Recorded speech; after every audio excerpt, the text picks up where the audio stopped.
শনিবার মালদায় বিজেপি সমর্থনে ভোট প্রচার করতে এলেন ঝাড়খণ্ডের প্রাক্তন মুখ্যমন্ত্রী তথা ঝাড়খণ্ড রাজ্যের বর্তমান বিরোধী দলনেতা বাবুলাল মারান্ডি।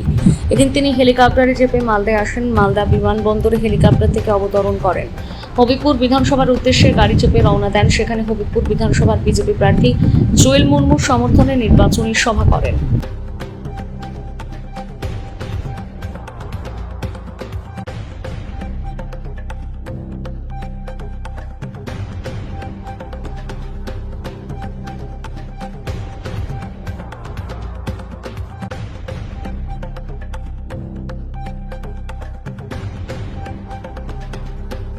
बंगाल की धरती में मां तारा भी है। बंगाल की धरती में रामकृष्ण परमहंस पैदा हुए। बंगाल की धरती में चैतन्य महाप्रभु पैदा हुए। बंगाल की धरती में स्वामी विवेकानंद जी भी पैदा हुए। बंगाल की धरती में डॉक्टर श्यामा प्रसाद मुखर्जी भी पैदा लिए। बंगाल की धरती में राष्ट्रगीत और राष्ट्रगान की रचयिता कवि गुरु रविंद्रनाथ ठाकुर भी, बंकिम चंद्र उपाध्याय जी भी पैदा हुए। यानी बंगाल की धरती वीरों की धरती है। बंगाल के में डॉक्टर सुभाष चंद्र बोस ने कहा था कि हमें खून दो, हम आजादी देंगे। लेकिन आज बंगाल की धरती को ममता बनर्जी ने क्या बना दिया, जरा सोचिए, जरा याद करिए। यहाँ संतों की भूमि को, बंगाल की धरती को उन्होंने गुंडों की धरती बना दिया, माफियों की धरती बना दिया, लुटेरों की धरती बना दिया। और इसलिए मैं आज अब सब लोगों से यही मैं निवेदन कर रहा हूं, अपील कर रहा हूं कि इस चुनाव में आप इस बंगाल की धरती से इस गुंडागर्दी को समाप्त करना है। तृणमूल की सरकार को यहां से उखाड़ करके फेंकना है। यही मैं निवेदन, यही मैं अपील करने के लिए आया। क्योंकि आज इस प्रदेश के अंदर में जिस प्रकार से यहां गुंडागर्दी चल रहा है, आपने देखा होगा पिछले दिनों इस देश के राष्ट्रपति आए थे, श्रीमती द्रौपदी मुर्मू, आपके इसी बंगाल के जलपाईगुड़ी आए थे। लेकिन इस राज्य के मुख्यमंत्री ममता बनर्जी ने उनको अपमानित किया, उनको इसका दुर्व्यवहार किया। क्योंकि श्रीमती द्रौपदी मुर्मू आदिवासी महिला थी। देश के प्रधानमंत्री नरेंद्र मोदी जी ने उनको राष्ट्रपति बनाया, उनको कोई सम्मान नहीं दिया। और इसीलिए मैं आदिवासी भाई और बहनों से भी मैं यही कहूंगा कि हमें एक एक वोट बीजेपी को दे करके ममता बनर्जी से हिसाब को चूकता करना है। आखिर हमारी ये द्रौपदी मुर्मू का इन्होंने अपमान कैसे किया, यही मैं कहने के लिए आया हूं, यही मैं अपील करने के लिए आया हूं। आज इस बंगाल की धरती में क्या हो रहा है, द्रौपदी मुर्मू को तो अपमान करते हैं, लेकिन बांग्लादेश से जो मुसलमान आते हैं, मुसलमान आते हैं, उनको यहाँ मेहमान की तरह बसाते हैं, उनको मेहमान की तरह रखते हैं। इसलिए देश के प्रधानमंत्री नरेंद्र मोदी जी ने कहा है, देश के गृह मंत्री अमित शाह जी ने कहा है कि बंगाल में सरकार बनाइए, एक एक बांग्लादेशी मुसलमानों को, घुसपैठियों को यहाँ से बाहर कर दिया जाएगा। आपका साथ और आपका सहयोग चाहिए, यही मैं कहने के लिए आया हूं।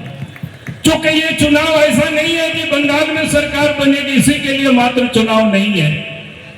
यहां से जुएल मुर्मू जी जीतेंगे, इसी के लिए ये चुनाव नहीं है। चुनाव है बंगाल को भी सुरक्षित करना है, चुनाव है बंगाल के आने वाले पीढ़ियों को भी सुरक्षित करना है और भारत को भी सुरक्षित करना है। क्योंकि बंगाल बांग्लादेश से लगा हुआ सीमा है, बांग्लादेश से आकर के यहाँ लोग घुसपैठ कर रहे हैं और यहाँ उनको यहाँ पर मेहमान बनाया जा रहा है। आशीर्वाद নেওয়ার জন্য আপনাদেরকে আমি হাত জোড় করে অনুরোধ করছি, আমাকে আশীর্বাদ দিবেন যাতে বিধানসভায় যেতে পারি। যারা আমাদের সম্মানীয় ব্যক্তিবর্গ, ভারতীয় জনতা পার্টি যারা সম্মানীয় মঞ্চে এখানে উপস্থিত হয়েছে করে ভারতীয় জনতা পার্টির আজকে সরকার গঠিত হয়েছে। আমি বলবো যারা মঞ্চে উপস্থিত আছেন, সম্মানীয় আমাদের যে উত্তর মালদা সাংগঠনিক জেলা সহসভাপতি, যিনি লড়াকু নেতা, আমাদের হবিপুর বিধানসভা থেকে তিনি প্রতিদ্বন্দ্বিতা করেছিলেন, লড়াই করেছিলেন, আমাদের পরিচিতি মুখ আমাদের রামলাল হাসদা মহোদয় তিনি উপস্থিত আছেন। সম্মানীয় আমাদের যে হবিপুর যে পঞ্চায়েত সমিতির সভাপতি সখী রানী সাহা মহোদয় তিনি উপস্থিত আছেন। মহোদয় তিনি উপস্থিত আছেন আমাদের এখানে আমাদের যে জেলা পরিষদ সদস্য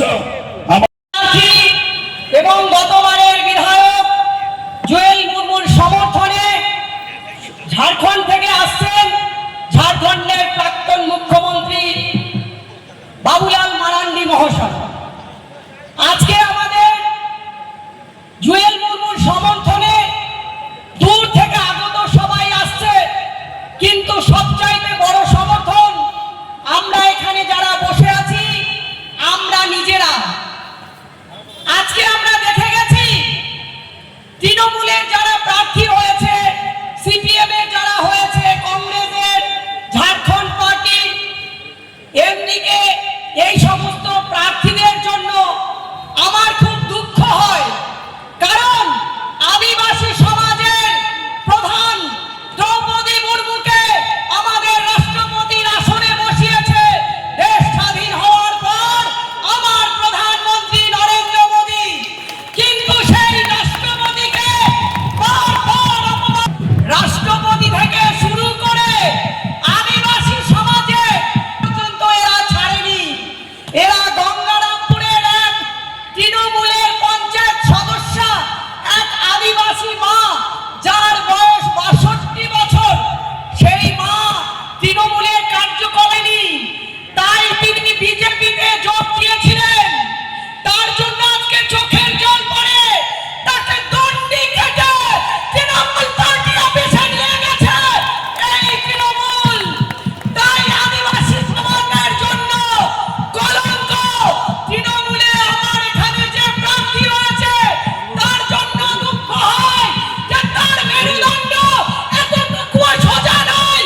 আদিবাসীদের বারবার নির্যাতন করে যাচ্ছে, বারবার কলুষিত করে যাচ্ছে, তারপরেও কি করে তার দলের প্রার্থী হতে লাইনে পড়ে সেই মেয়ে দুটো একসাথে তারা তিনজন দণ্ডি কেটে কেটে 5 কিলোমিটার তৃণমূল পার্টি অফিসে গেছে। কি মায়েরা চোখের জল আসে না?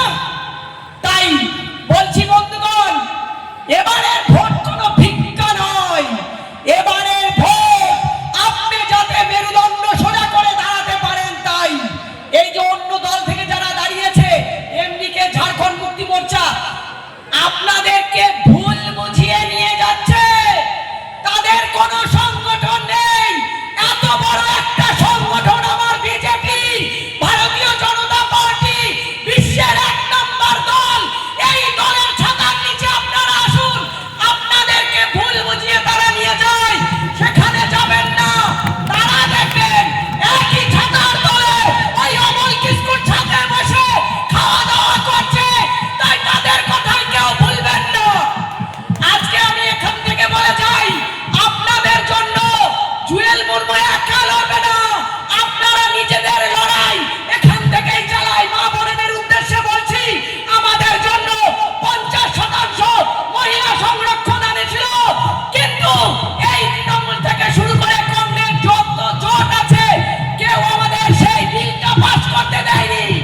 মা বোনেদের বিরুদ্ধে অন্যান্য দল কতটা খাটে তাহলে দেখুন। মা বোনেদেরকে যে 1000 টাকা করে লালিপপ ধরিয়েছে না, এটা আপনাদেরকে কিচ্ছু না। আপনাদেরকে শুধুমাত্র চোখের সামনে একটা লালিপপ।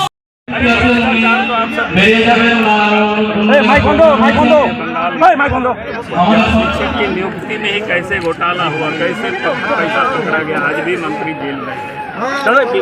बंगाल के इलेक्शन के लिए क्या बोलेंगे? इस बार क्या होगा? बीजेपी के नेतृत्व में सरकार बनी।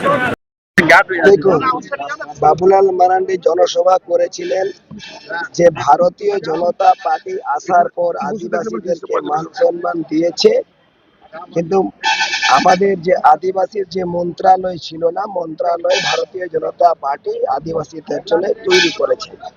যে আদিবাসীদের জন্য যেভাবে মান সম্মান দিয়েছেন, যে আমাদের যে অলচিকি লিপি সাঁওতালি ভাষা লেখাপড়া করার জন্য যেভাবে আদিবাসীদেরকে মান সম্মান দিয়েছে, 22শে ডিসেম্বর অষ্টম তফসিলিতে নথিভুক্ত হয়েছে।